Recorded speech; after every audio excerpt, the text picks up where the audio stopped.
Servicemen and women at HMAS Albatross took time out today to honour Lieutenant Hugh Paffard with a special memorial service.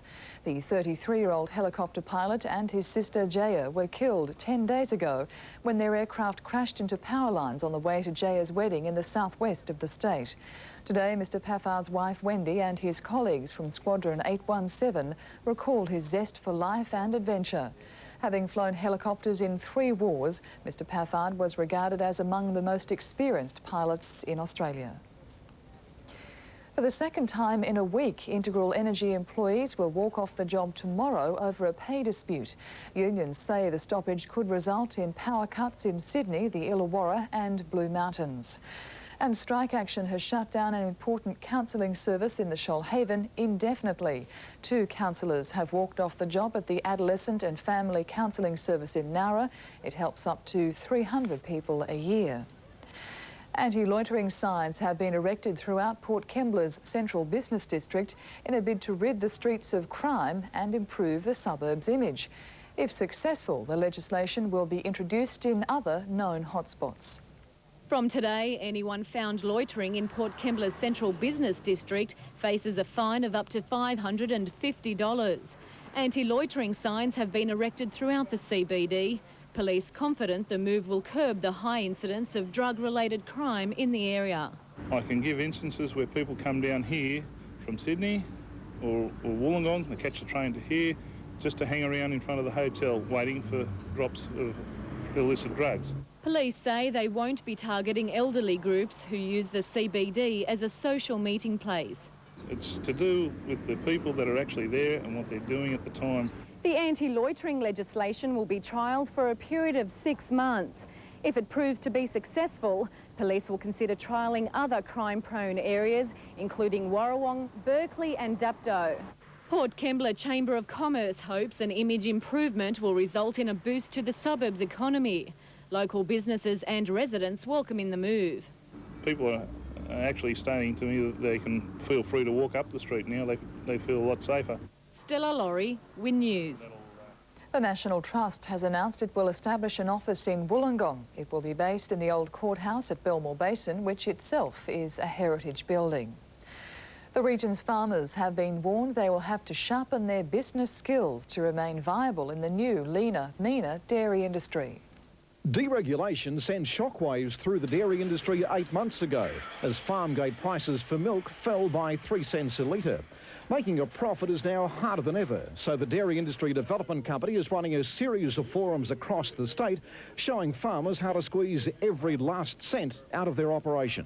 Most people, I perceive, want to stay in the industry. They see in the long term that it's positive and they're prepared to take the actions and make some hard decisions now so that can happen into the future. The forum will be followed by a 4-day workshop to show farmers committed to the business how they can survive the wholesale shake-up of the industry. Grants of up to $6,000 per farm will assist in training and will be available over the next 3 years. I think in today's increasingly competitive world, they certainly have to get smarter. And training is one way of doing that.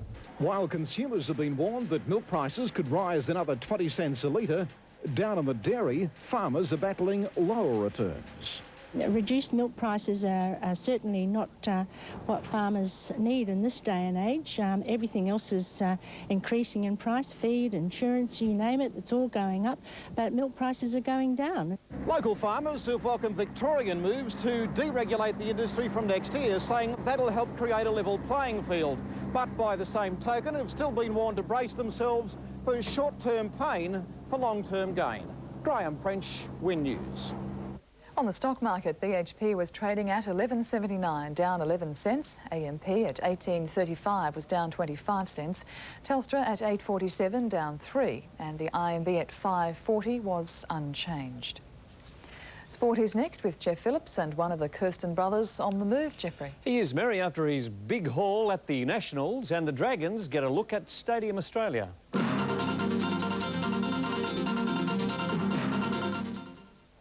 Ben Kirsten's life has taken a turn after being named Most Outstanding Performer at Australian Cycling's National Track Championships. He's been called into the Olympic train-on squad and will move to Adelaide next week, joining older brother Josh. The Kirsten brothers are seeing less and less of Wollongong, but are glad to be back for a week. Josh winning the kilometre time trial in Perth against world champion Shane Kelly. You know, not many countries have that. They just have one guy. But the two of us can just keep pushing each other along and towards the Olympics. And, you know, the way things are going, I couldn't ask for anything better. My next goal now is really to concentrate on the World Cups, which are to qualify me for the Worlds. Ben returns with 4 under-19 gold medals and 2 silver. He set Australian and world records in Perth, not recognised for the latter because of insufficient timing equipment. I've wasted too many nights sleep on it now, trying to think what the hell they were trying to do over there. But, yeah, it was a bit of a shame. Still, he's been summoned to Adelaide to train with the senior side. The Olympics now a real possibility. It's all coming at once and I can't believe it. The Kirstens return to Adelaide next week, Josh to trial a new altitude machine, Ben to establish schooling and life in a new city. The World Championships loom, Josh looking at Germany in October, Ben at Greece in August. Matt Russell, Winsport. St George Illawarra players have given the Stadium Australia playing service the thumbs up before Saturday's NRL season opener. The Dragons described it as dry and firm during a training run this morning. The Dragons had to share Stadium Australia this morning, opening night keeping everyone busy. Luckily, there's room for everyone. 110,000 people expected to pack this human hive on Saturday. It's a grand final atmosphere come early and a big thing for a boy from the remote country town of Tingha. Coming from where I come from, there's only a crowd of maybe 200 people, but 110,000, that's just unbelievable. So, I don't know how I feel. I really can't believe that they're going to fill the joint up. It's that big, and you know, it's just amazing. And you know, to play here is a big honour, and you know, I can't wait for Saturday night. I'm starting to get nervous now. It's only a Tuesday and we're playing on a Saturday, and it's more starting to get the jitters, so it's going to be a big experience here. The Dragons made the most of a training chance this morning, adapting as much as is possible in 2 hours. They won't return until game day to train in Wollongong Thursday and Friday. There are no changes to the squad announced last week. Meantime, the Steelers have named their First Division side, including unwanted Dragons Luke Patton, Rod Wishart, Andrew Hart, Terry Lamey and Chris Likebowl. They play the Eels at Parramatta on Friday night, expectations high after impressive trials. Matt Russell, Winsport. The Underdogs are out of the Corrimal Cup with Premier League teams, the only sides to survive the qualifying rounds. Shellharbour City was the closest non-Premier League club not to make it through. After thrashing Fernhill 5-1, it missed out on goal difference. When Paul Keating lobbed the Fernhill defence, Glenn Dorian put City well ahead with his side's 4th goal. Soon after, Keating scored his 2nd and City's 5th after a Jason Pendlebury through ball. With only one team progressing in its group, City needed to net once more to progress past White Eagles. Ben Hardcastle came close from a cross and then even closer from a corner. The 5-1 win was not enough to get the First Division team through to the quarter-finals, which will be an all-Premier League affair this weekend. Soccer skills came into play in Illawarra cricket, but it was with the bat that Northern District's opener Andrew Johnson made the ball fly. Johnson ended with 42 not out, and despite an early scare against partner Steve Hayden,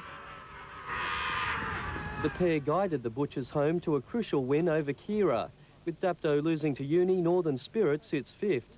The bookends, Wests and Helensburgh did battle, with West winning easy to continue its runaway lead. Jason Neuenhoff, Winsport. Illawarra Turf Club officials have met with trainers to discuss improvements at Kembla Grange. The focus is the installation of a new sand surface. The Illawarra Turf Club voiced its plans, telling trainers how the Cinders track will be moved and replaced by a new sand surface.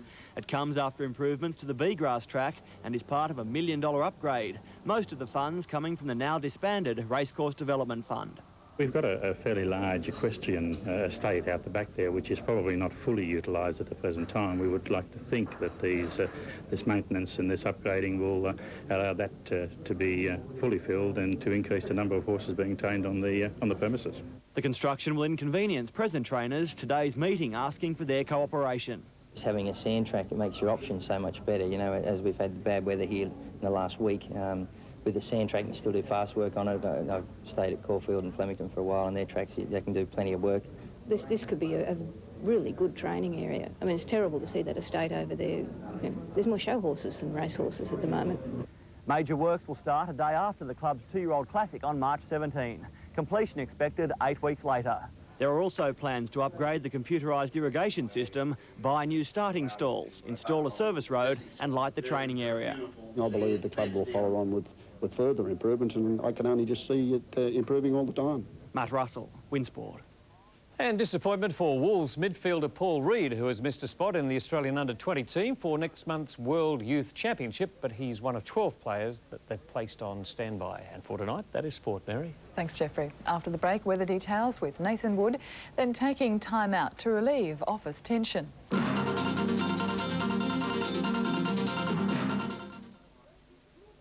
Good evening. Yes, always threatening but never quite delivering today, and unsettled with showers looks to be the story for the rest of the week. Let's have a look at our new satellite weather photograph, and a massive cloud dominates the eastern half of the continent tonight. Tomorrow, a low in the Tasman and a low pressure trough over western New South Wales will produce showers and storms with heavy falls there on the coast. Warm, humid and showery on the coast again Thursday, with little change in the weather pattern, producing further isolated showers and storms for Friday. Now, of course, plenty more rain overnight. Jervis Bay recorded 34 millimetres, Maria Heads 32, Wollongong 21 millimetres and Ulladulla 17. Looking at today's temperatures, Wollongong 19 up to 25 degrees, just 21 at Barrel, and Nowra also a top of 25, as was Ulladulla.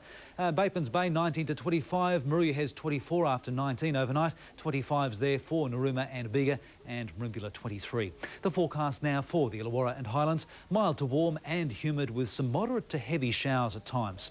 So this is the story for the next few days. Tomorrow, Thursday and Friday, some quite heavy showers at times. The forecast for the south coast, again sticky with a few showers about. On the waters, seas and swell around 1 to 2 metres. The first tide tomorrow, that's a low at 3:44 a.m, then a high around about 10. Tomorrow's temperatures, Wollongong 18 to 24, the same for Nowra, Barrel 15 to 22, 23 for Batemans Bay, and Bega 24 degrees. So after a damper than average summer, it looks like more of the same for autumn. Mary? Thanks, Nathan. Stressed out business people throughout the region are being urged to make time for 15 minutes of bliss.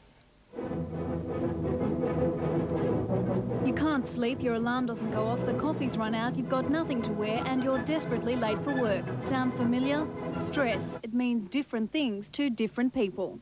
The government stresses me out. Tight deadlines and having to manage work, that kind of thing. I'm 6 months pregnant, so I'm finding that lying down to go to bed at night, I'm not actually sleeping as well as I normally do. Today, members of Illawarra's Division of General Practice attempted to forget their worries during a 15-minute corporate massage. This routine especially reduces stress by working on trigger points. It's very oriental based. Feel the muscles sort of loosening up and feel refreshed. I'm finding pains that I haven't had before. Faced with a rise in stress leave and work-related injuries like RSI, massage therapists say more and more companies are turning to them for relief at the workplace. As part of the Illawarra Target 2000 Lifestyle Challenge, they're urging employers to invest in the health of their workers. And we work through their tea breaks. It only takes 15 minutes, obviously, so it doesn't take much time at all. Rachel Lee Walden, Win News. Sounds terrific. That's our bulletin for this evening. I'm Mary Franks. Good night.